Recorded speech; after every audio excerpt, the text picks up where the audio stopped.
सबूत की जी सबूत चाहिए तो हो। मैं अभी नजीर साहब के घर से जो करेंसी बरामद हुई है, इंडिया की करेंसी बरामद हुई, तो उससे भी ज़वाबत जो है नजर आते हैं बाहर वाले। क्या कहते हैं आप इस पे, क्या कहते हैं? नहीं, मैं आपको ये गुजारिश करूं, तो ये तो हुकूमत का दावा है ना।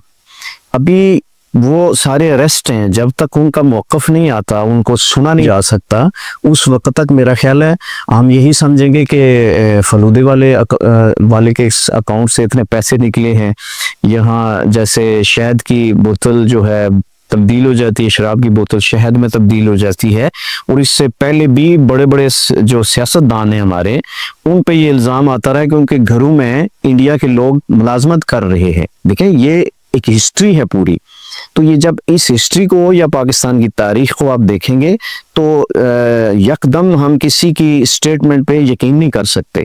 हाँ, बाय द वे, अगर इस तरह की कोई चीज मौजूद है, उसके लिए भी इलेक्शन कमीशन सुप्रीम कोर्ट को लिखता है कि ये जो जमात है इसके रवाबित हैं, फिर सुप्रीम कोर्ट से एक डायरेक्शन आती है, वो हुकूमत को डायरेक्शन दी जाती है और फिर उस जमात को बैन किया जाता है। ये तो कानूनी प्रोसेस है, यानी एग्जेक्टिव आर्डर के साथ आप किसी सियासी जमात को कलअदम करार नहीं दे सकते। अब रही ये बात कि अगर बाय द वे कहा जाता है कि दहशतगर्दी है, आपने देखा होगा कि तहरीक तालिबान के जितने भी लोग थे वो पाकिस्तान के मदारिस से पकड़े जाते थे, यानी उनका लिंक होता था, उस फलाने मदरसे में पड़े हुए हैं, फलां जमात के साथ, फलां शख्सियत के साथ उनके रवाबित हैं।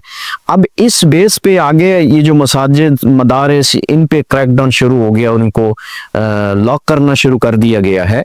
तो मैं ये समझता हूँ कि ये कितनी बड़ी ज़्यादती की बात है कि किसी यूनिवर्सिटी से कोई स्टूडेंट अगर किसी दहशतगर्दी में जाता है तो कभी कोई यूनिवर्सिटी उसको सील किया गया है। और मैं वापस जो मेरी बात रह गई थी, मैं ये कह रहा था कि बलूचिस्तान के पहाड़ों पर जो लोग बैठे हुए हैं एंटी पाकिस्तान है, वो पाकिस्तान के मुखालिफ हैं और उन्होंने दर्जनों लोगों को कत्ल किया हुआ है, बल्कि हमारी फोर्सेस को कत्ल किया हुआ है, हमारी फोर्सेस को शहीद किया हुआ है।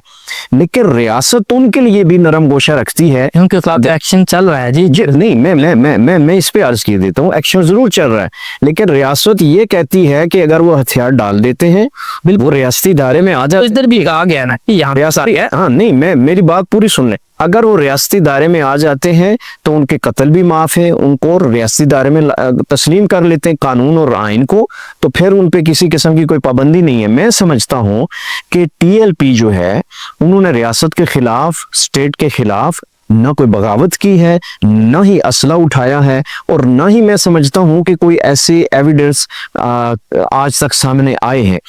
अगर आप उनको ये पेशकश कर रहे हैं कि आप आए, टीएलपी का 50 से 60 लाख वोट बैंक है, आप इतनी बड़ी जमात को कलअदम करार दे रहे हैं, तो आप इस बात को समझें कि उनमें से सिर्फ 5 लाख नहीं, 1 लाख बंदा पाकिस्तान से बगावत पे आ जाए, तो ये क्या रियासती फैसला, ये सियासी फैसला जो हो रहा है, ये जो सियासतदान फैसला कर रहे हैं, ये इस रियासत के लिए मुनासिब होगा?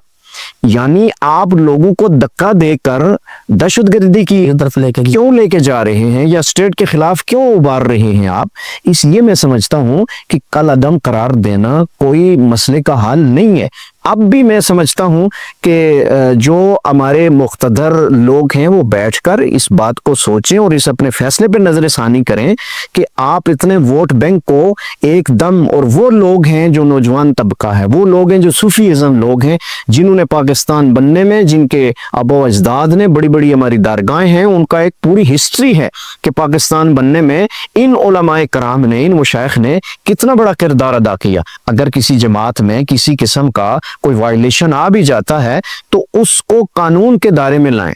मिसाल के तौर पे मेरे घर से क्लैशनकोव बरामद होती है, तो क्या मुझे फौरन दहशतगर्द करार दिया? मुझे कानून के तहत अदालत में पेश करें, अदालत में जो मेरा केस चले, फिर उसके बाद बाकी की बात हो।